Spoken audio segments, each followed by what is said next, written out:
Down to Watch strives to be a unique podcast dedicated to movies, TV, and music with a soft spot for cult classics. Join your hosts K and D for fun, games, and the occasional pop culture chatter. This is Down to Watch.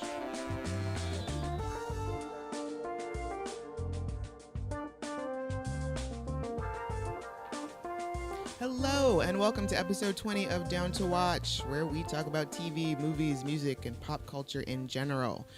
You have joined us for the continuation of the journey to explore Ryan Gosling and his works. Today, we're here to talk about the United States of Leland. I am Kay, and my special guest today is a super fun young lady, Ms. Courtney McShea, writer of Makeup, Junkie, etc. blog. Hello. Hi, Courtney. Excited to be here. I am so happy that you're here. I work with Courtney, and it was like pulling teeth to finally get her to come and play. Slander. Oh.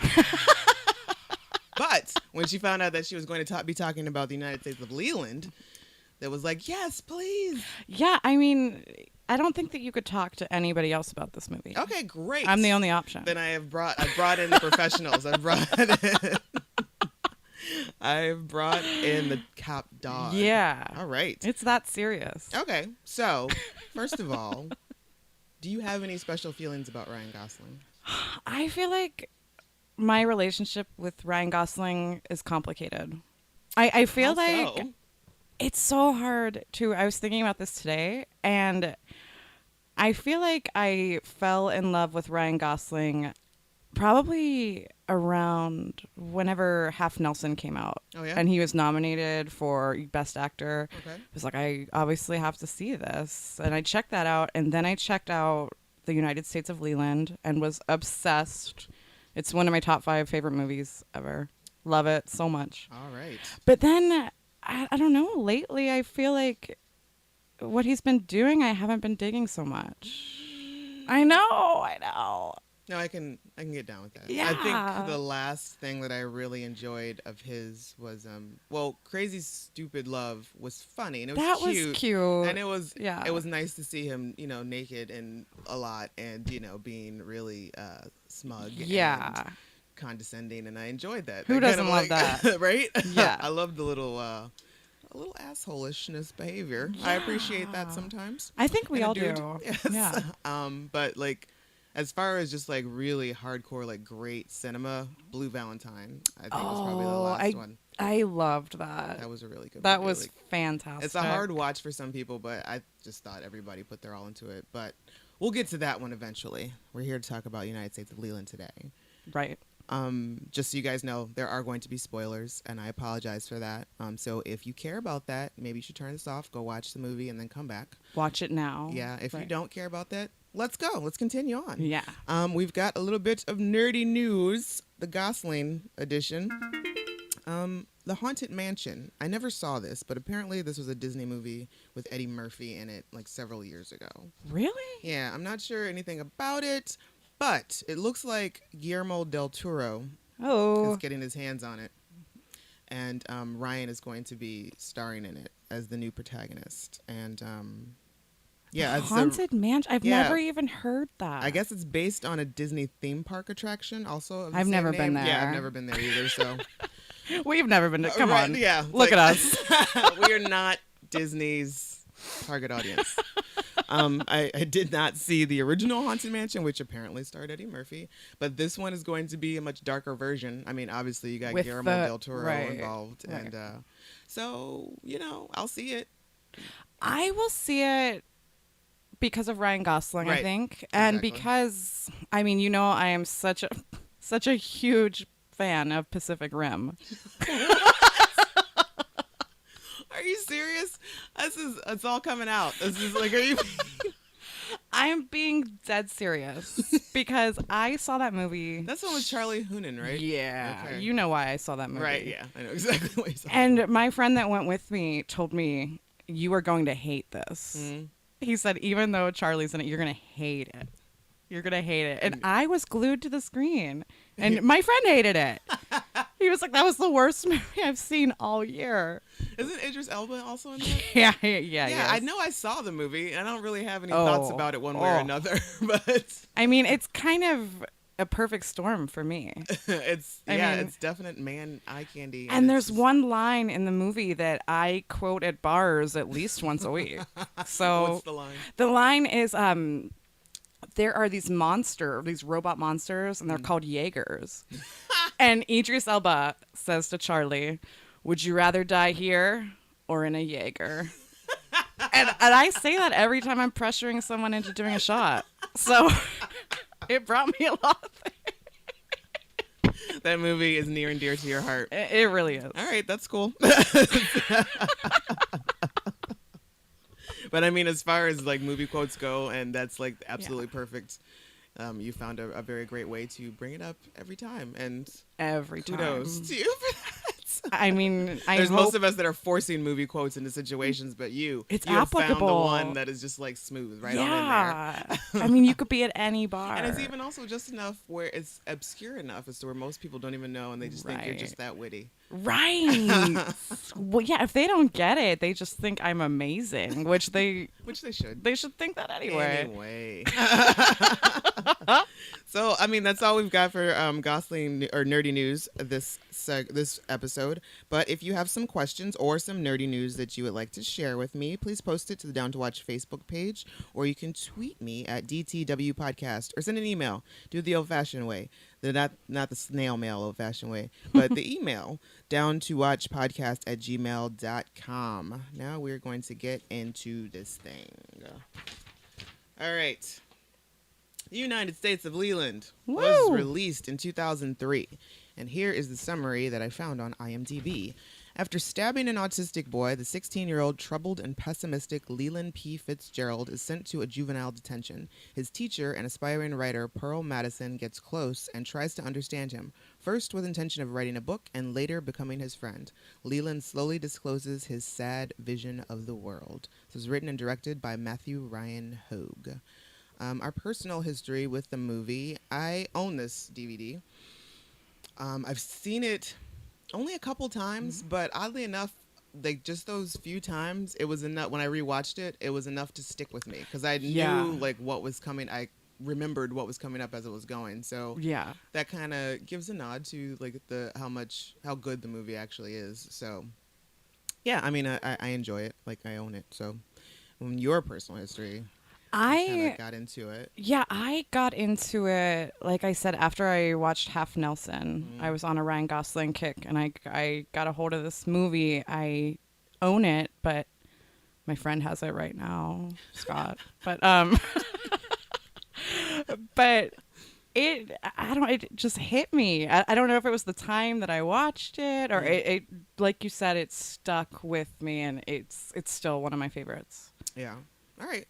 Well, let's get into the character and actor breakdown. Of course, this is starring Ryan Gosling as Leland P. Fitzgerald, and I like it that he introduces himself to people as such all the time. That was so. I noticed that rewatching it this week, and I don't know if I picked up on that. Just every time they say his full name, right? It just is amazing, and it's just kind of lets you know what kind of person he is. It's like.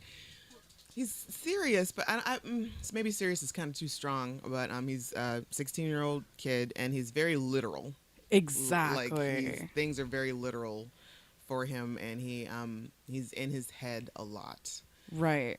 But he seems like he's a very good person at heart, and we spend most of the movie kind of slowly learning about his relationship with his father, what his little relationship with his little girlfriend. Oh yeah. And just kind of figuring out who he is. He's a very, very subtle. Yeah. But I don't know. He's like he does get to you. Like if I were to meet this person in real life, I would be very intrigued, and I would want to learn more about him. He's one of those people where every word that comes out of his mouth actually means something. Mm-hmm. He's not going to fill space. Right. So, like you said, with him being so literal and having these conversations with Pearl, and you see him have conversations with his girlfriend, and I mean, there's something simple and genuine about it. Right. That really just makes you identify with him. Yeah, and they're, for example, one of his like most literal moments is when his girlfriend is saying that she wants him to be her guardian angel, and she's like, she just kind of wants someone to tell her everything's going to be okay. And sometimes people just want you to lie to them and be like, yes, everything's going to be okay. And that's what she wanted in this moment. And he was like, but it's not. Like, I don't know that it's going to be okay. And, I can't watch you all the time. Yeah. And, and she's like, I just need you to lie to me, please. I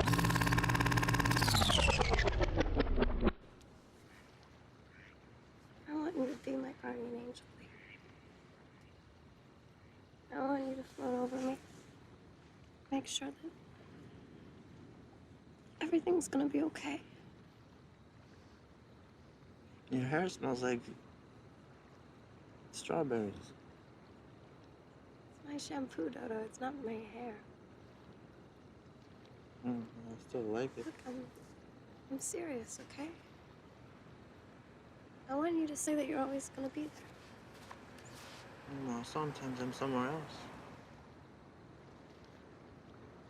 Just tell me that everything's gonna be okay. I can't really make sure everything's okay. I know, but sometimes you say things that aren't totally true, but you say them anyways because you want it to be true, Maybe that's good enough.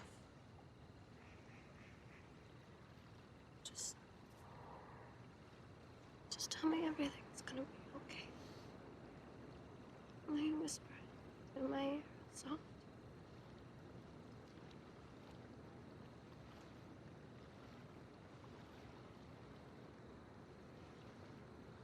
Everything's gonna be okay. I thought that scene is interesting for so many reasons. And for him, I think at the core of it, he's just honest. Mm-hmm. And that's... nobody's honest now, Right. Not a lot of people can say, and whenever he says, I can't promise you that it's going to be okay. Right. It's just, you're kind of like stabbed in the gut. It's like, you're right. You can't do that. Absolutely. All right. So moving on to Don Cheadle as Pearl Madison. Don Cheadle. First of all, this is such a good cast of people. Like, this is an amazing cast. And I had forgotten like how many heavy hitters were in this film. Same here. Like Don Cheadle has a huge part in it, but I'm kind of jumping ahead here. Mm-hmm. Until this week, I had no idea that Kerry Washington was in this movie. Right? No idea. Completely forgotten about that. I was like, what? She just came out and I'm like, oh my God, okay. So Pearl Madison is the teacher inside the juvenile detention center and also an aspiring writer. And Leland gets assigned to his class, and once he finds out about what his story is, why he's in the detention center, then he decides that he wants to write a book about him. But then he becomes, he starts to care a lot about Leland, and I think Pearl is kind of the, where Leland is like the very honest person in this film. Mm-hmm. Pearl is not so honest, and we kind of get a glimpse of that when he's like cheats on his wife or his girlfriend. Yeah, and he tries to cover it up or tries to make it seem like it's okay, or try to blame her. It's like, oh, you've been gone for 3 months. Like, what am I supposed to do? It's like, really? That's what you're gonna go with? Right. And it struck me when I was rewatching it. He's talking with Leland about it. Leland knows right away that he cheated on his girlfriend. Right. He's like, how do you? Right. And what struck me was Leland's asking him, how would your girlfriend feel? And Pearl says, she's not going to find out. And I mean, that just blew my mind. Mm. But it also got me thinking, I feel like Pearl is the everyman in that situation. I think a lot of people would think that way. Right. Absolutely. What she doesn't know is not going to hurt her, Exactly. And then come and find out, she does find out. Right. He's careless. Right. So that's Pearl. And then, as we mentioned, Kerry Washington is the woman that he cheats on his girlfriend with, and he also works with her, which just bad move on his part, Pearl. just bad move in general. Yeah. It's like if you're gonna, and you know, and there's a point like once his girlfriend does find out about everything, Carrie's character, I think her name is Aisha, says, you know, it's important to me that your girlfriend knows that I didn't know that you had a girlfriend. That was so heartbreaking. Yeah. Wow. I felt for her so much. Yeah. Just to be that clueless other person. That right. Awful. Yeah, and how like his girlfriend finds out is that, you know, Carrie or Aisha is at the house at his apartment sleeping. He's in the shower. She answers the phone and it's his girlfriend, and she's like. But on the flip side, you've been out like a couple times, or you've slept together a couple times. I would have never answered the phone. No matter what. It's a little presumptuous. It's not even, it was just one, like an old school, not even a cell phone. Right. She was just picked the landline. The landline. It's like, and I'm sure you had an answer machine at that point, so why? Yeah, why you don't pick up a landline. No, I don't. Don't pick up a landline. People who still use landlines don't even pick up their landlines. Right. So you can count the times that if you have a landline, you've actually answered. Yeah. Nobody's picking it up. Like, it's bill collectors. Don't pick it up. So speaking of girlfriends, we've got Jenna Malone is playing Becky, who is Leland's girlfriend, and Becky is a big old mess. Yeah. She seems, I guess, she lives in one of the more, I don't know, I guess her family on the outside looks like they're the perfect, you know, mom, dad's in the home, and right. She's got a sister and the little brother who's autistic. His name is Ryan, and but Becky is a high school student, and apparently she's got drug problems. Right.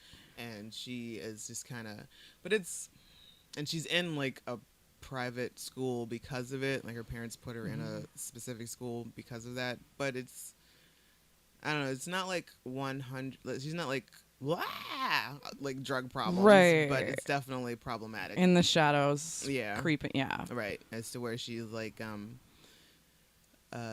takes up with some grown ass man. Yeah, the drug dealer. Yeah. And but where she meets Leland, they meet at like a record store or something. I loved that they showed how they met. Mm-hmm. I really, really enjoyed that because they don't show a whole lot of them being together. No, like we see the meeting, we see the breakup. Right. Like we see maybe a little snippet of them together, and it's like the rest of it is left for us to fill in the blanks. Absolutely. Which was a lot of this movie. A lot of the story is left for the audience to just kind of fill in the blanks, right. Which is great. I mean, I mentioned that Leland was subtle, but this entire movie was kind of subtle. Yeah, that's a good point. And there wasn't a bunch of, they could have hit us over the head with like a bunch of crap, like been dropping a bunch of anvils all over the place. And this is why drugs are bad. This is why you don't do this, and this is. But it was all very subtle, and I appreciate that. Absolutely. So when Becky and Leland meet, I think he calls himself like helping her like to get away from some dude. Some guy was bothering her, and he kind of diffuses the situation. Yes. And it's just like it's such a sweet, a little awkward way, and he's very shy, and like just even like he's like, you know, I just thought you needed some help, and I think you're pretty. Right. Right. So I mean, he was smooth without trying to be. Right. Exactly. It was amazing. Leland P. Fitzgerald dropping the game like what? So Chris Klein plays Becky's sister's boyfriend. I love Chris Klein's character. I forget his name. Alan. Okay. Yeah. Yeah, and I guess I missed it and when I rewatched it, but why was he lives with the family? Right. Why does he live with the family? Because his mom had just passed away like recently in the past year. Mm-hmm. And he said that his dad only had a relationship with his younger sister. Oh. So he said it was really natural and an easy decision to move in with the family. Could you imagine being in high school and your boyfriend living in your house? No. Never. No. That's just got to be so weird and just uncomfortable. I feel like it should never happen. I mean, I feel like that would be a horrible, torturous, emotionally scarring experience. Absolutely.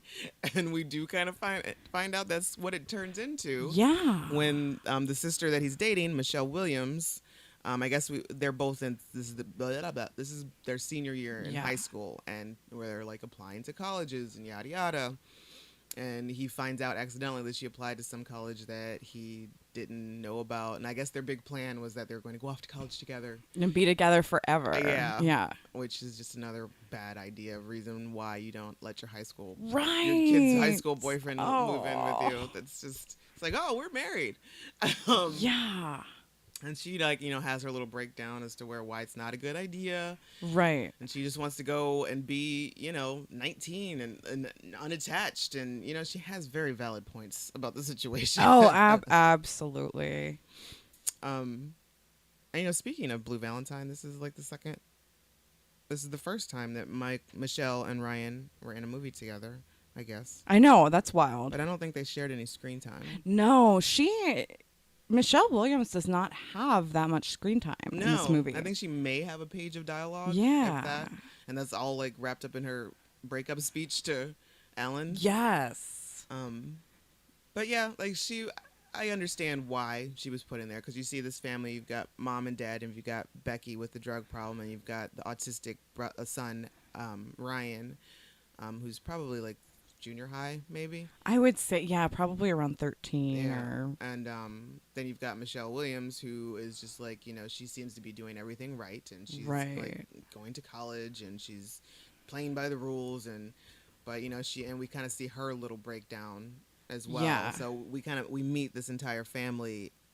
At the beginning of the movie, it starts with this tragic thing of their brother Ryan being killed.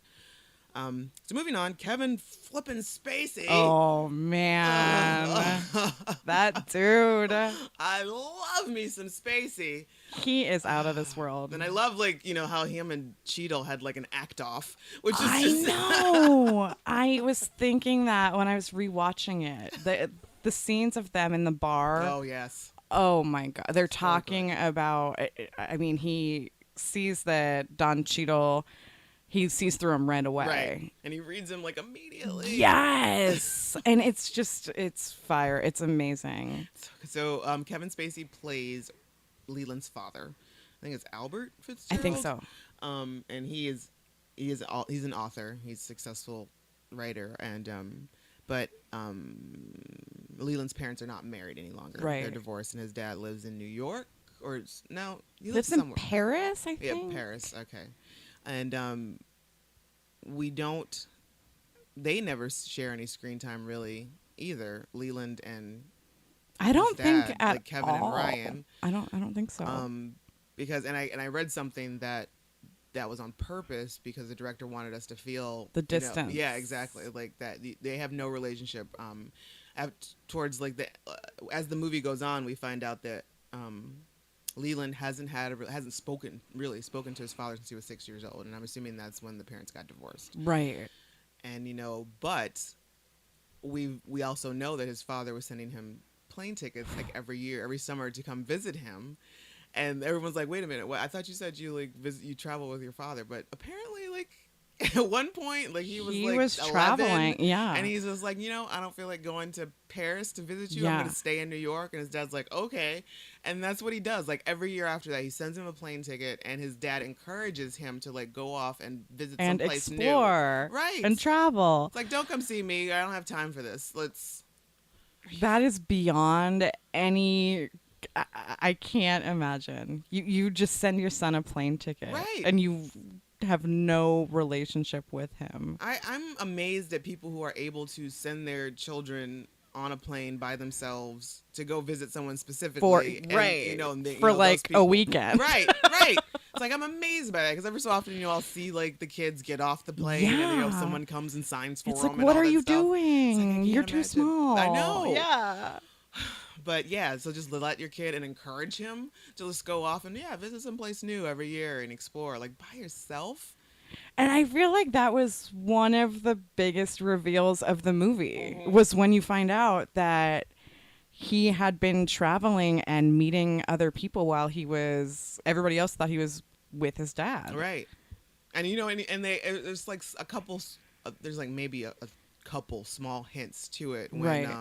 I think Leland's mom is talking to his dad, and she's like, "Well, you just saw him. Like how? Like, like how was he acting? Blah blah blah." And his dad's just like, like very. He has no like, answer. Yeah, he's like avoiding the question, and it's apparent like even his mom didn't know. His dad was like encourage him to keep this still be our little secret. Exactly.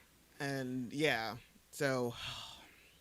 But Kevin Spacey, everything that I've seen since I watched this movie, he is Albert Fitzgerald to me. in everything. He is. Yeah. He absolutely is. Yeah. Like from the moment in House of Cards, he's right. Albert Fitzgerald. Right. Yeah.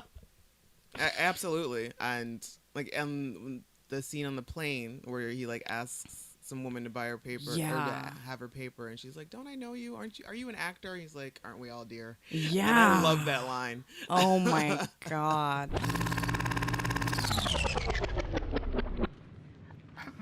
Hey, excuse me.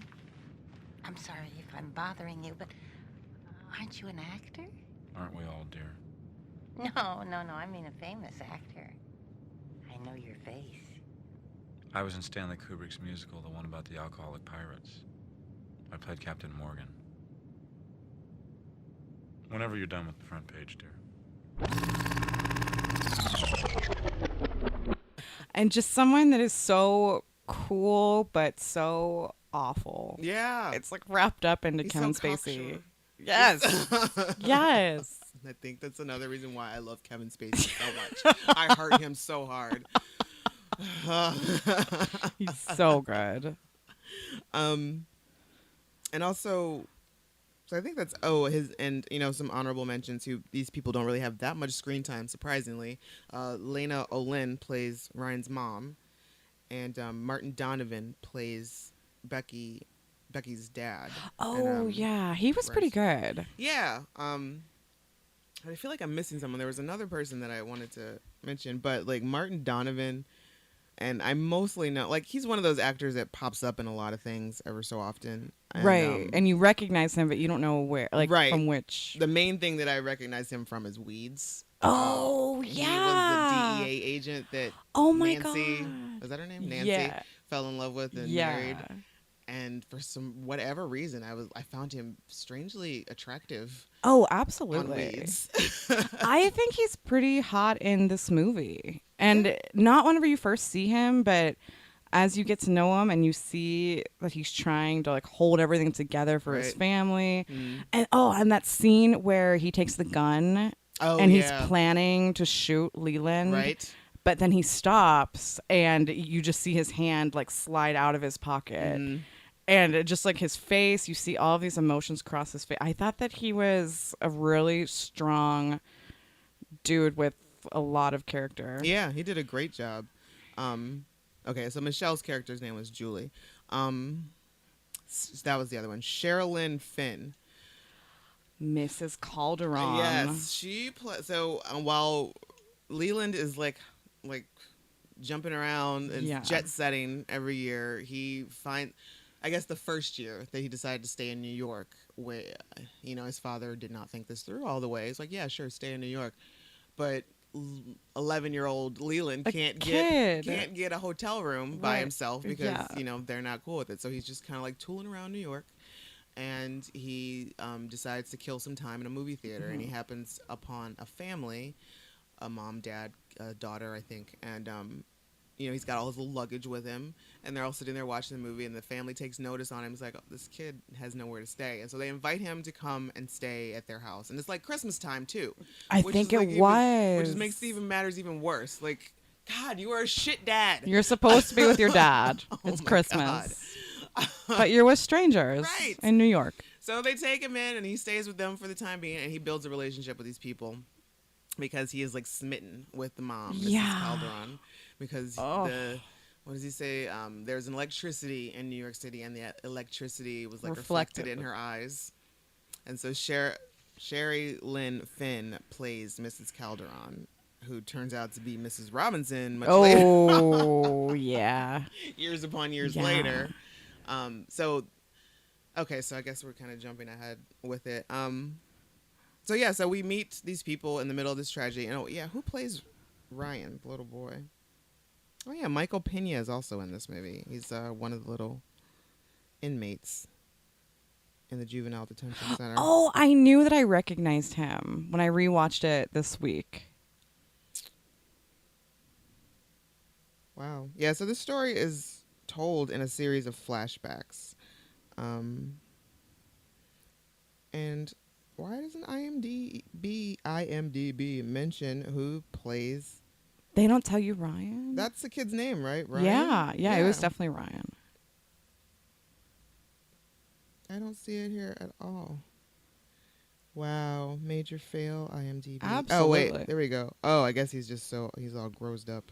Michael Welch, who, it looks like I know I've seen him in other things. Yeah, I knew it. I was like, looks like he was in a Twilight movie. Yeah, he was in all the Twilight movies.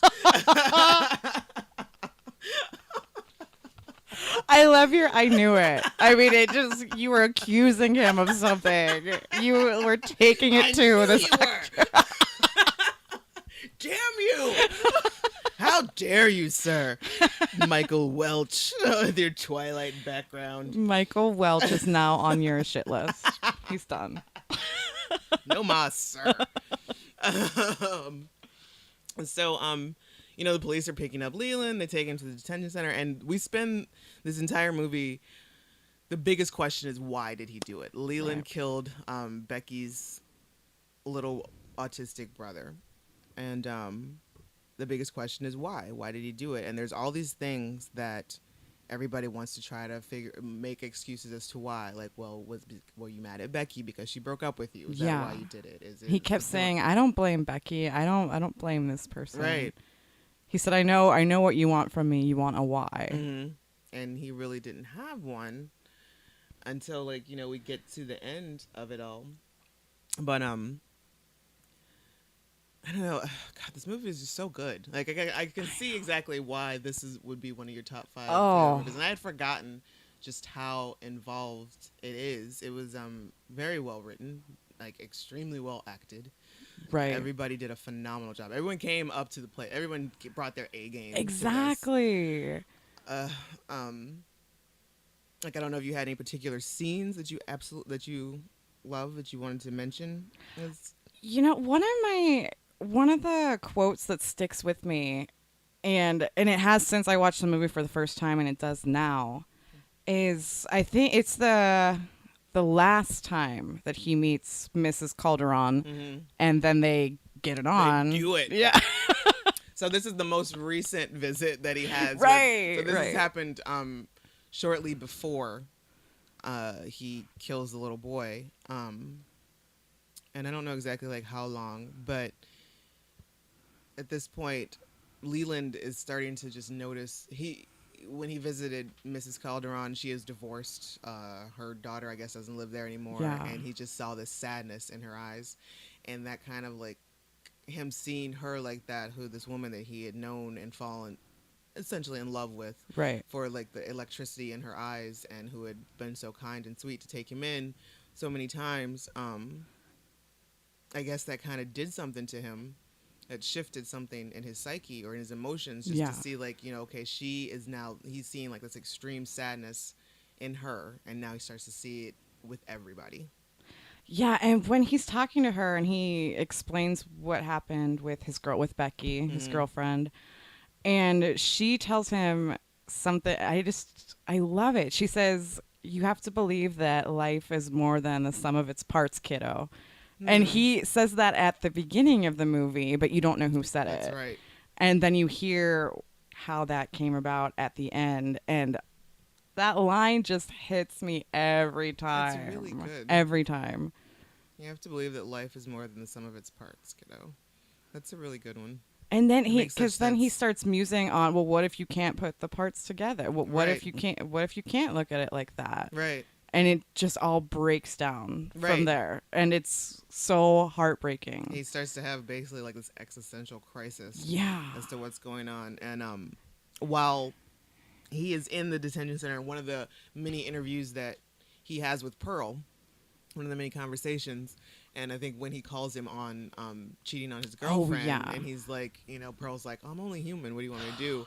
And I love the fact that I love the line where he's like, you know, why do we only say that when we do something bad? Why do people only say that when they do something bad? Only human. Like, why? It's never like, oh, that guy saved a kid from a burning building. He's only human. Yeah. That was incredible. Will you tell me? How's your girl? Oh, Miranda's great. I meant the other girl. Oh, that's just something that happened. Would it hurt Miranda if she found out about this, something that happened? Yeah. So why'd you do it?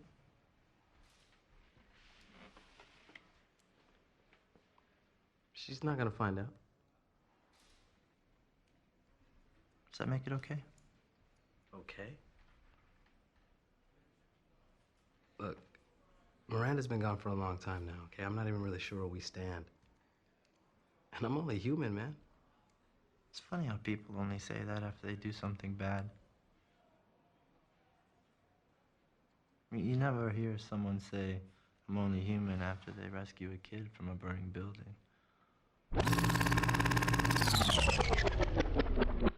And I feel like that is the first and only time I've heard someone observe that in this movie. Yeah. And it's... I don't think I've ever heard it. Right. And that was one of the things that I remembered from it, that I was like, yes, Right. I remember this. It is just so... I've never heard it since.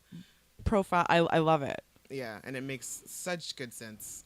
Because, yeah, why is that? Yeah. Why is it we're only human when we're doing something... When we're making mistakes. Yeah, when we're doing something negative, and it's our downfall. Right. Or something like that. And making excuses. Right. I think, like, the whole part... This movie is a really great just study of human behavior. Yeah. And with you're seeing how Ryan has his mini little breakdown, like what brings him to the point of killing the boy. And then, like, the family, just like how they just kind of implode.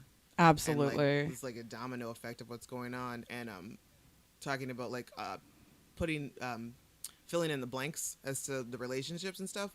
Like, we never really see, like, what the family's relationship was with Ryan before I know this happened. Like, we never really see that. Like, we see Becky walking him from out of school. class. Yeah. And she seems like she wholeheartedly loves him. Right. And, that's her boy. But yeah, it's just difficult. Like, you don't see any sort of interaction with between the mom and him, and the dad. It's just a loving moment, like for a split second. Right. But the mom seems more like bothered by him. Absolutely. So we don't really know, like, just exactly how much he means to the family.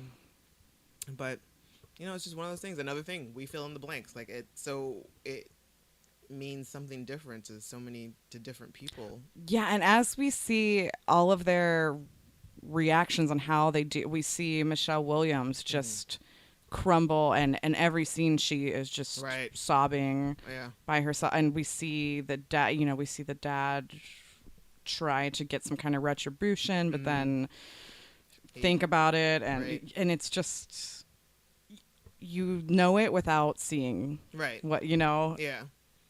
And I love back to Chris Klein's character. He's just so fantastic in this role. Like, and I think, I don't know, he was just such a huge part of this movie. We don't get to see that much really great stuff come out of Chris Klein. That's exactly, I wanted to find a nice way to put it.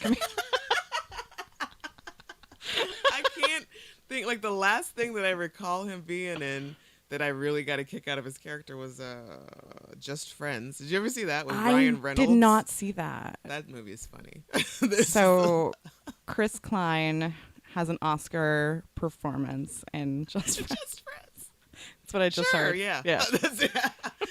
Yeah. Starring Ryan Reynolds and Anna Faris. That's Oscar Yeah. gold right there, my friend.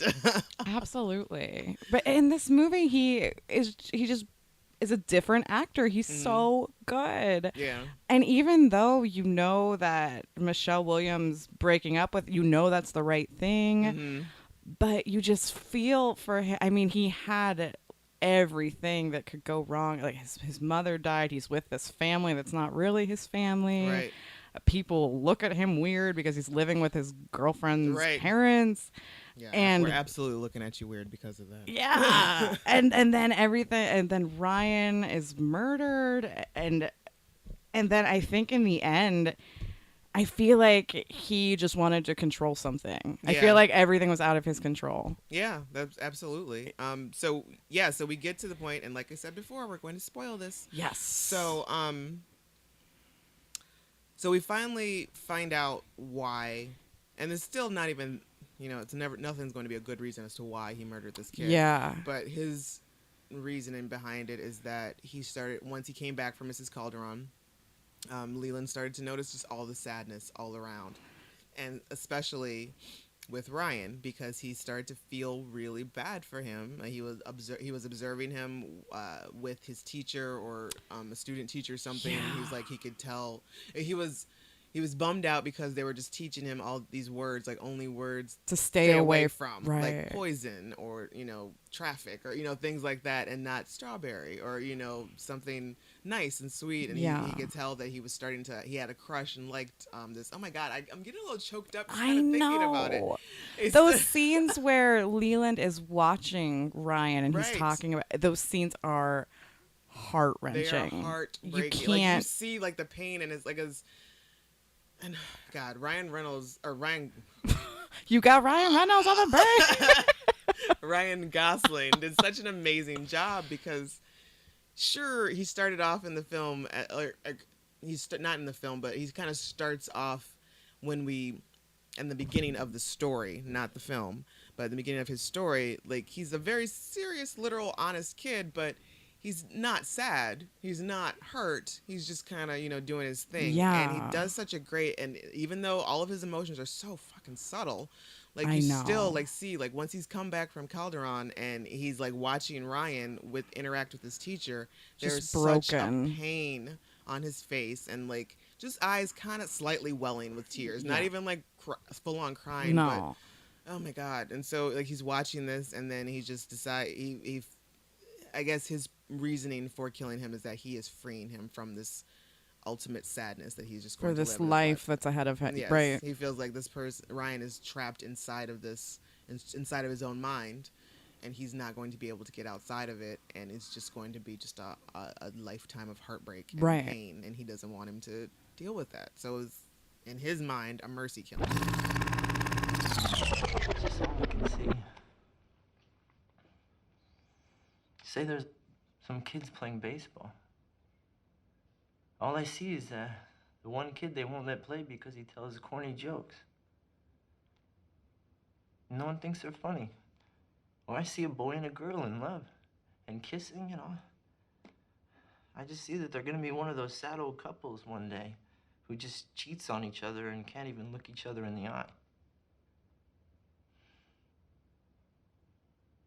And I feel it. I feel all of their sadness. I feel it probably even worse than that sad old couple or that corny kid will ever feel it. Do you feel like that now? Well, mostly I keep it out. Did you feel like that after you fought with Becky? Maybe. After you got back from New York? It doesn't matter. Because telling you about it and getting all sad and junky, it never changes anything. Because nothing can make what happened unhappen.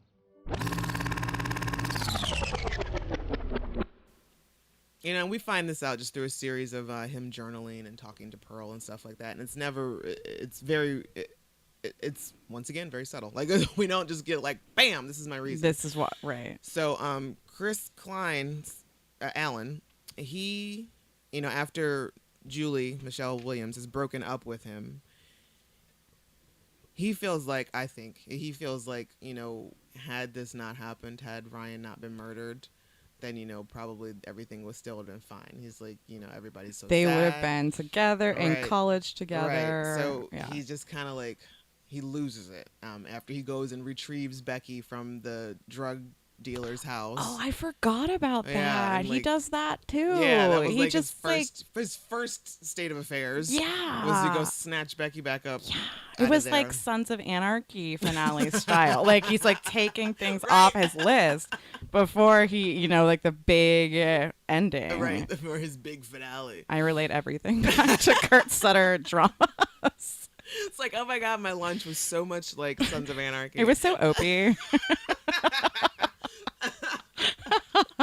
So after he brings Becky back from the drug dealer's house, some time has passed, and then I guess, we don't see this, we just kind of see it unfold, and we don't know his plan, but he steals the dad's gun, and he goes and holds up mechanics. Oh, and, he takes the money from them, and a place that they know him. Yeah. So because they weren't reacting. No, he was like, "Oh, hey!" When he came in there, he's like, "You got that blah blah blah fixed, or that blah blah blah, seen the ghost or something like that." And it seemed like they thought he was joking. Car talk. Yeah, like they thought that he was joking. They're Right. looking at him like, "You would never do this. Right? We It's know like, you." What are you doing? Come on, what's happening? On? He's like, "Give me the money." He pulls a gun on him and is like, "Give him the money." He holds him up, steals the money, and goes home apparently.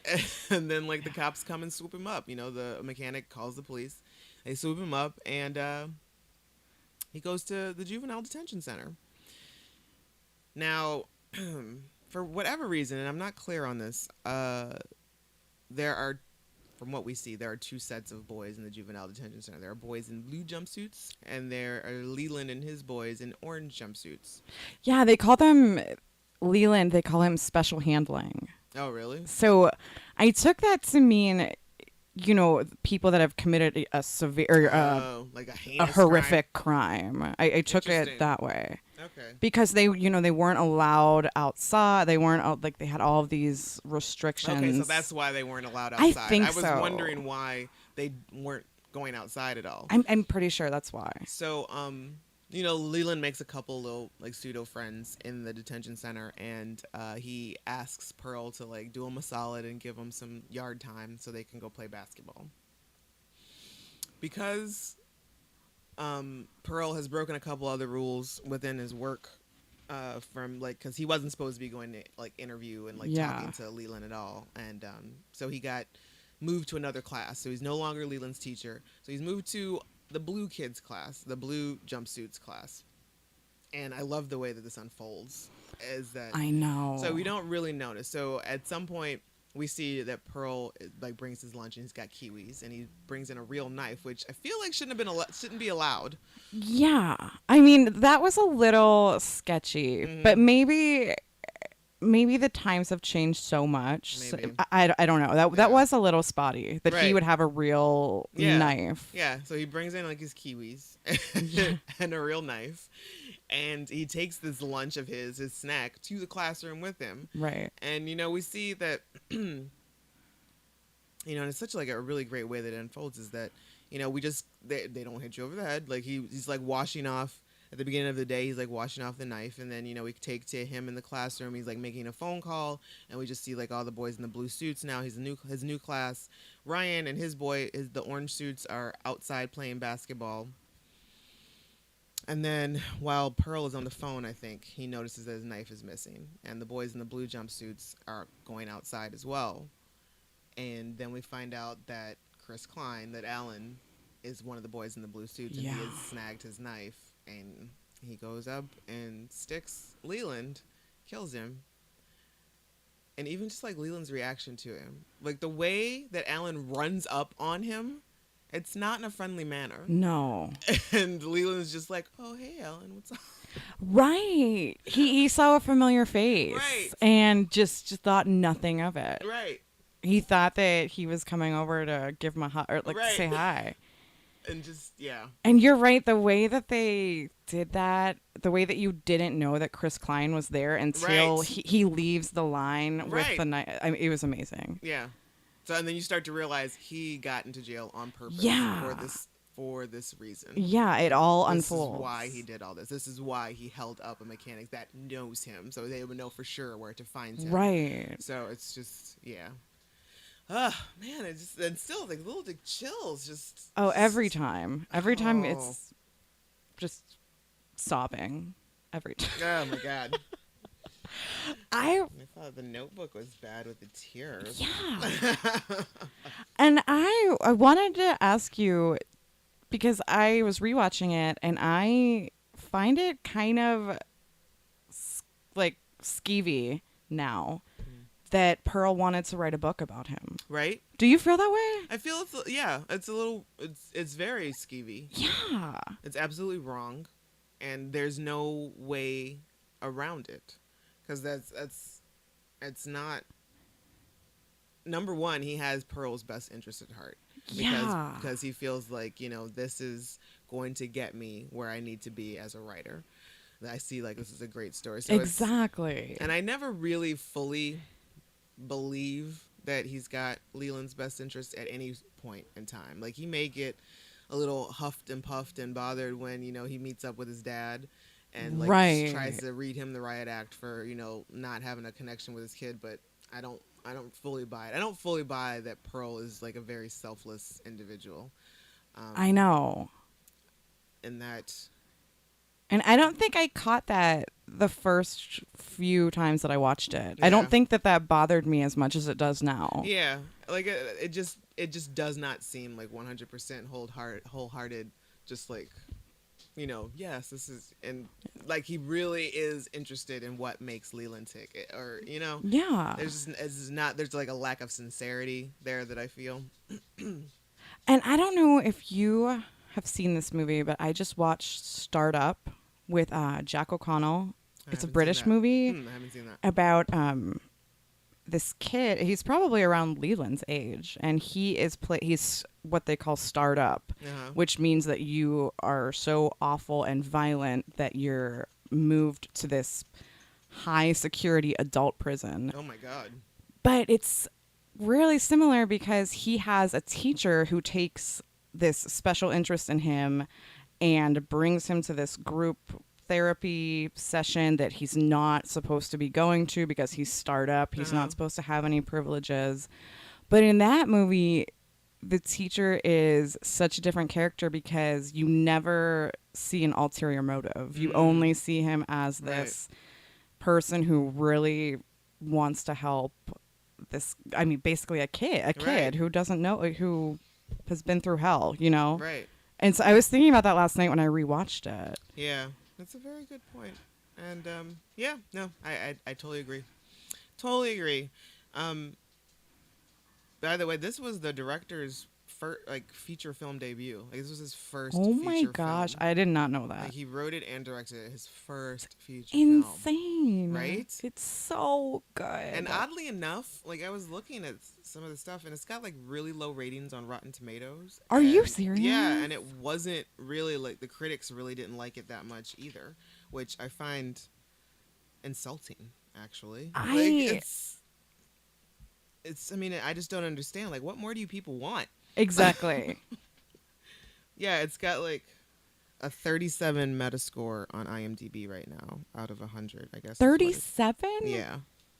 That is like, ridiculous. I have seen far worse movies. Who is what? Like, who are these people? I don't know.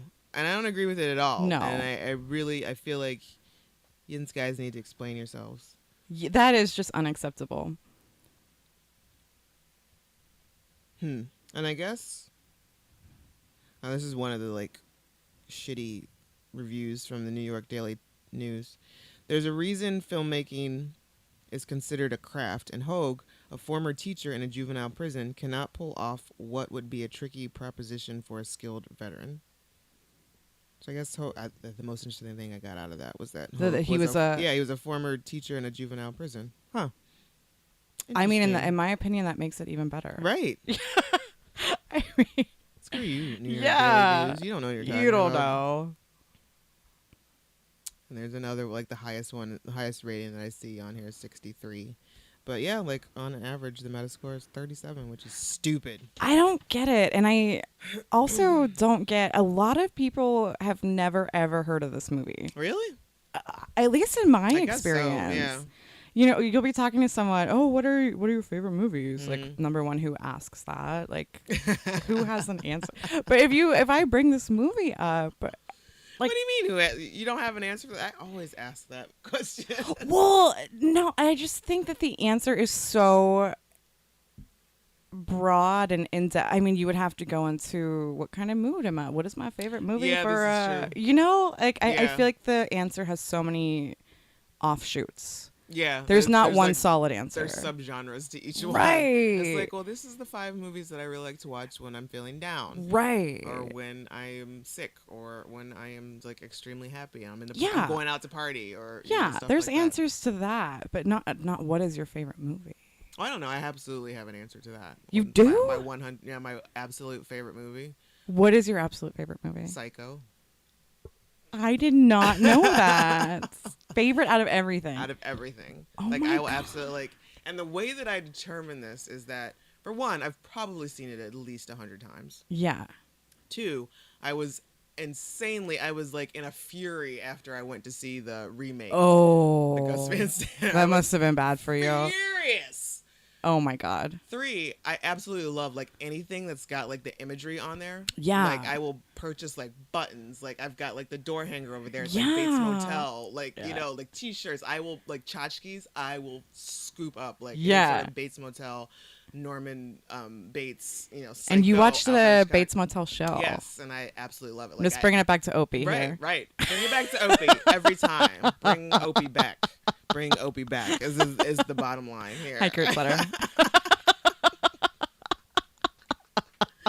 So yeah, so that's how I, you know, Psycho is my absolute number 1. And if it's on TV, I will absolutely stop and watch it. Yeah. So, and I can quote it like a lot. I could probably, if I sat down and thought about it, I could probably just go ahead and recite the entire movie. That is impressive to me. Probably. That's super impressive. I love that about you. So yeah, so I do have an answer for that one. So another cool thing, like I really enjoyed the soundtrack for this.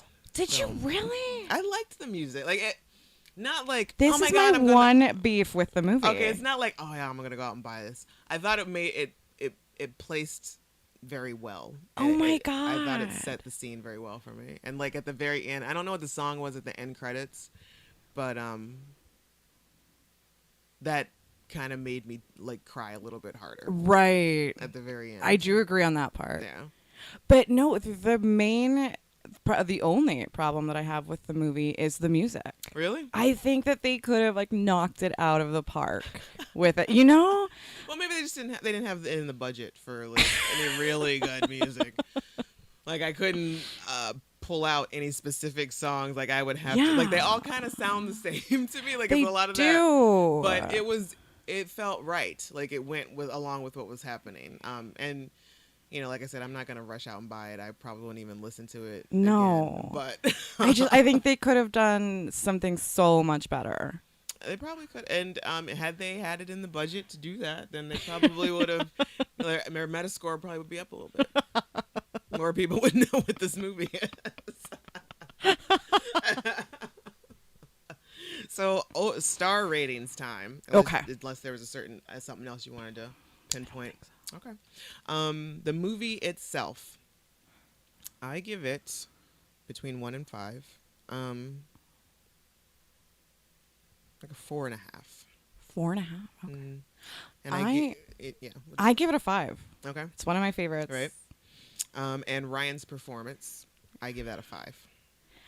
How can you not give it a 5? It's just How can you not? and it's because like this is, I think at this point in his career, this may be a character that we hadn't seen him do before. Right. At this point in time, because I think like a year before was when Murder by Numbers came out, You're right. and that was just like a complete like still a murderer.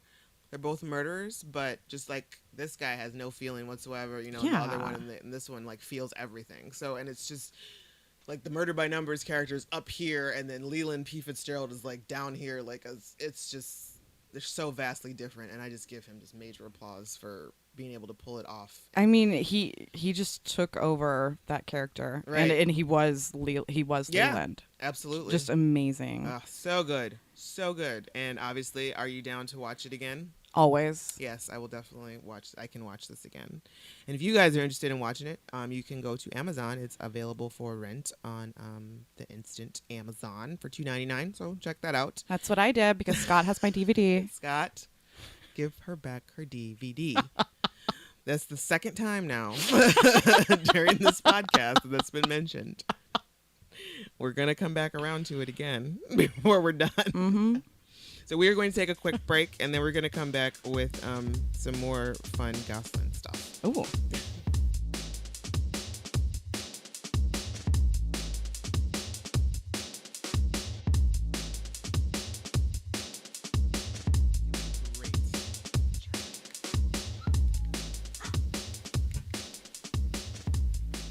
Now it's time to get into what I like to call the Gosling gauge. Oh, okay. There are certain things that Ryan does in Every movie? yeah, just about. Okay. Just about. But there are a lot of things that he's known for. Number one, does he sing or dance in this movie? No. Which is shocking to me. This is, well, I guess there was. They were in a record. No, he didn't sing or He anything. didn't sing. Like, I thought there would have been a nice moment for him to have sang a lullaby or something to someone. Yeah. And up until this point, the only other movie that he did not sing or dance in, unless you count the Hebrew chanting, is The Believer. I feel like we should count the Hebrew I did count it. Good. So this has been the I first know movie. you. This has been the first movie that I've reviewed in his filmography that he has not sang or danced. Oh my God. How many in are we? That he has not sang. Wow. I want to say like 5. Wow. This might be the 5th. So one. that is Yeah. a huge Yeah. part of. Okay. Exactly. And I know, like, almost for a fact that in everything after this, it's got to be maybe there's like one, like, I forget what it's called. Is it not Fracture? Oh, I love Not Fracture. Half Nelson. There's another one that he's like in. I don't know, like whatever. But I'm pretty sure there might be one other one that he doesn't do either one in. But I'm pretty sure it happens in Wow. just about all of his movies. That blows my mind a bit. It's cute. It's a nice little thing. It's Yeah. just like, oh, I can definitely I can count on Ryan to sing or dance. And it's not like, like a showboat kind of No. thing. Just a Yeah. small Just a little snippet. Just yeah. enough to be like, yeah. Something to remember. That's my boy. Is his character off-putting or eccentric? Yes. Yes. So eccentric. Mm-hmm. And off-putting, I guess. A But little I bit. don't find, I mean, Personally, I don't find him off-putting, No. but I could see how people would. I think you probably feel this way too, but I, more than anything, identify with him. Right. Just his empathy and the Right. way he sees things. Mm-hmm. And he's not about the bullshit. Yes. Is what I really appreciate. What would make me like really want to get to know this Right. person. Right. Did he disappear into his character? Absolutely. Hell yes. Absolutely. I don't know if there's going to be one where he doesn't disappear. From what there was one, I don't remember. But yeah, that's another thing. Like that's another thing that It's- he's really good at. That is doing. why this is the Yes. Gosling scale. Exactly. Is his the character smug level 1 through 5? I don't think he's smug. I would say it's 2 from 1 through 5. Just because he may not be like in the traditional smug, the traditional smug, but there is a little bit there of accidental smugness, just because of the way that he sees and views the world, just like how he called Pearl out on cheating on his girlfriend immediately, and it's like he's just talking. To him, he's just like, I'm just asking questions and I'm just stating the obvious, bro. But Pearl is you smug bastard. Yeah. So it's like I think smug. now that you say that, I totally see that because and the like his perception of feeling everything deeper than everybody else does. That's true. Right. But I think you're right. There's a little bit of smug there. Yeah, just a pinch. Yeah. And is his character sexually attractive? He's so young. I know. Can we say that? I mean, just say you're 16. Oh, I'm 16? Yeah, so hell yeah. So at Yeah. 16-year-old Courtney Oh my would god. have absolutely gone for... I would be off the charts, like stalking this guy. Absolutely. Absolutely. I don't know. I think I would definitely... 16-year-old Kahmeela would definitely befriend him. Yeah. If he had ridden a skateboard, then it would absolutely have been on. Like, game on. All you need is a skateboard. Okay. But yeah, I definitely would have befriended him. And maybe, probably like a couple makeout sessions. Yeah, that's a given. Yeah. I mean, you're 16. Yeah. Yeah. Well, sure. Okay. Yeah. All right. And that's the end of the Gosling gauge. And I also started to do like the Bechdel test on the films that I review. Yeah. So the rules of the Bechdel test are as follows. It has to have at least 2 named women in it. This movie does have that. Right. They have to talk to each other. They do that. About something besides a man. Now that's questionable. Are you thinking of the same scene When with they're on the bed, like yes, Michelle will. and, yeah. Yeah. Can you say that that's not about a? I know, because it's really about Ryan, Yeah. their brother, and it's also about Leland. About Leland too, her Yeah, boyfriend. so no. So no. No. And the other women don't have scenes together. No, like the mom might have a scene with the girls, one at a time, but I'm sure they're talking about Ryan. Yeah. Or probably Ryan, or maybe even like Alan, Chris Klein. or yeah, Alan, or Yeah. So, nope. So this movie Fails. the Bechdel test. Oh, Sorry. No matter. it's a bit of a bummer. Yeah, it is, but it's I don't know. It's like surprisingly enough, like once you get into it, it's not many like it's hard to find movies that actually follow it or that actually can go into Can it. pass that. Yeah. So now here comes my favorite part. Ooh. We read from the Book of Gosling. Oh my God. 100 Reasons to Love Ryan Gosling. Only 100. I know, you're the second person to Aw, make that Courtney. notice of only 100. So cheesy. Stealing other But I love people's it. stuff. But no, it's fine. This book is written by Joanna Bennick. So if you guys want to check the book out, it's only like, I think it was like $10 on Amazon. So you should definitely. well worth it. Yeah, totally. Because there's like nice little pictures, There it is. Got Rye guy there. I gotta figure out where I left off here because I've been kind of going through 5 at a time. Here. Oh, okay. We're at number 26. He's happy to be pulped for the good of the movie. Rai's not one of those egomaniacs who only wants to play superheroes. While in Drive, Rai's the one doing the pummeling on the set of Gritty Bloodfest. Only God Forgives. He suggested major changes to the screenplay because he felt it would be totally Riddick for his character to single-handedly beat up a highly skilled Muay Thai martial arts expert. The changes were made, and R. Goss himself puts it, "I don't think I land one punch on anyone. It's just having my ass handed to me the whole time, and it's more realistic." This is true. That is a reason to love him. Number 27, he loves animals. Oh. Rye has Look at that picture. I know. Oh Look at my. Is it? Oh my. Rye has described his dog George as his soulmate. Eva Mendes was unavailable for comment. George Gosling, to give him his full name, gets to go to places that ordinary canines rarely do, i.e. on talk shows and into Ryan's arms whenever Ryan carries him. Not walks him, carries him through airports. Ryan and George's bond is one of perfect love and trust, apparently designed to melt the average woman's heart into a warm puddle of pheromones and corn syrup. I, for one, would happily be Ryan's bitch, but I know he's far too feminist to ever use a word like that. That is amazing. Can you imagine walking up on Look that on at the street? that. Like, what would... heaven help anybody. Heaven help us all if I ever come within 5 miles of Ryan Gosling. 10 miles. Let's put it that way. Like, game on. I'm serious. I'm not playing I games. know that you're serious. I'm hardcore serious. I will take vacation. Sorry, Eva. No disrespect to you. No disrespect to my husband. It's just the way it is. But that's just the way. It's just the way it is. I'm sorry. Number 28. He doesn't buy into the game. While prepping for the role of pickup artist extraordinaire Jacob in Crazy Stupid Love, Rye did a lot of research into chatting up girls.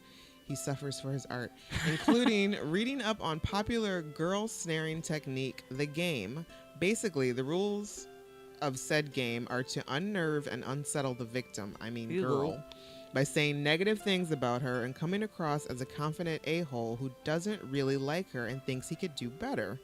The idea is that she will then be so confused and keen to please that she'll do anything to hook up with you. Great. Deception, calculation, and humiliation. Sounds like the perfect start to a happy relationship if your life is scripted by E.L. James. Obviously, his Rhinus was not a fan of this icky method. I read that book, The Game. I like to call it The Lame. Oh. You tell him, Ryan. Burn. God, I'm so glad I don't.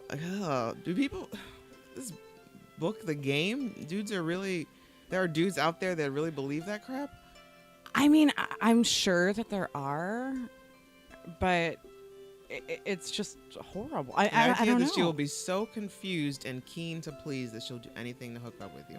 What are you, 6? Yeah, it's like the plot to like a sitcom, but only one episode of it. Right. You know, like it sounds like. And when does Mr. Furley come in? Like it sounds like Three's Company episode. He can do the Dirty Dancing body lift, number 29. Yes. As he's so aptly and absly demonstrated with that #lucky bitch Emma Stone in Crazy Sexy Love. That's the body lift that Patrick Swayze and Jennifer Grey did while I've had the time of my life played in Dirty Dancing, the film that defines every girl's youth. If Ryan was unable to do me either. Yeah, if Ryan was unable to do anything else except breathe and chew, this ability alone would still make him my prime marriage material. I mean, it's a turn on for a guy to be able to lift you above his head, but I mean, Dirty Dancing is just not one of my top. Doesn't do it for me either. Movies. No. It would be so far on the list of like even 80 movies. Yeah, just like movies, top 80s movies or any kind of dancing genre. Movies. Like, yeah, like movies with it'd Patrick be like Swayze. behind like Step Up 3. Yeah. Exactly. Yeah. No. Doesn't hit it. I don't know. It's not my jam. People love it. I don't know why. I don't know. And number 30, his taste in women. Sure, Mr. Gosling likes his women uber beautiful, but he also wants them to be intelligent and independent. Names in his little black book include not only Sandra Bullock and Rachel McAdams, but also Blake Lively and Olivia Wilde. What? Blake Lively? Yeah, I had no idea. That happened? I feel like I keep pretty close tabs on anybody that was in Gossip Girl, and I feel like I would have known that. Wow, Ryan. And we completely fit right in with that awesome lady crew. Totally don't hate them at all. So, yes, and that was the book of Gosling. 100 Reasons to Love Ryan Gosling. What a book. I'm glad that exists. Me too. I don't know. The Blake Lively thing, I'm still a little skeptical. I would like to think that this woman did some research. You think that she did more research than I did? Cite your sources, Joanna. Where did this drivel come from? Holy cats. Well, now we've come to the end, Courtney. Wow.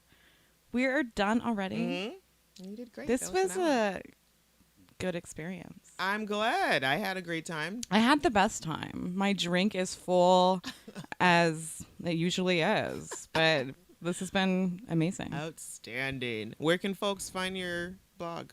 Oh, my blog. I do that sometime. So you can find my blog at makeupjunkieetc.wordpress.com. Sweet. Do you tweet? I don't tweet. Should I tweet?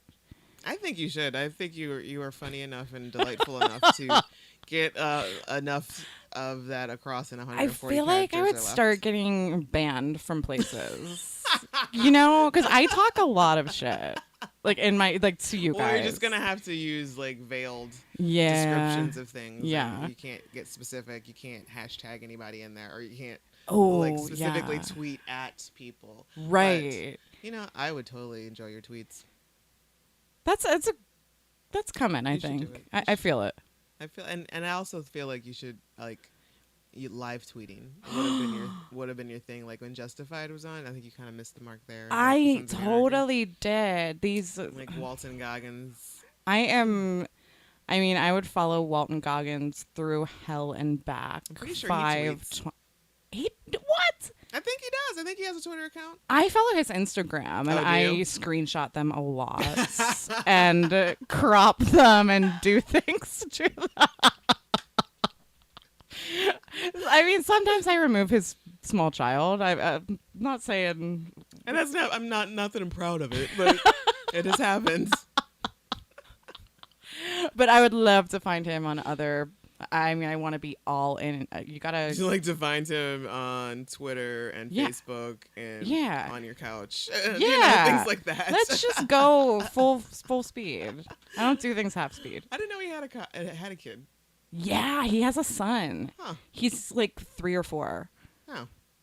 He's super cute, but I mean, he's still a child that Walton Goggins has. That I'm resentful of his love and attention.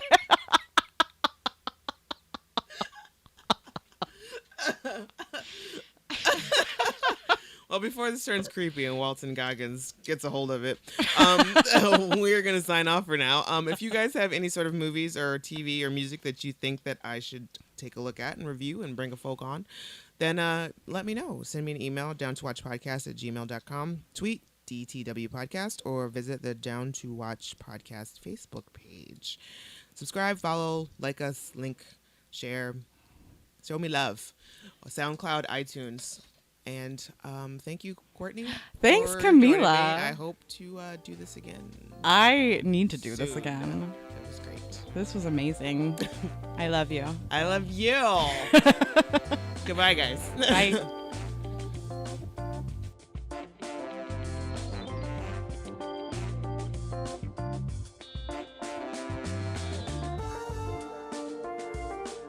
This has been a Rugged Angel production.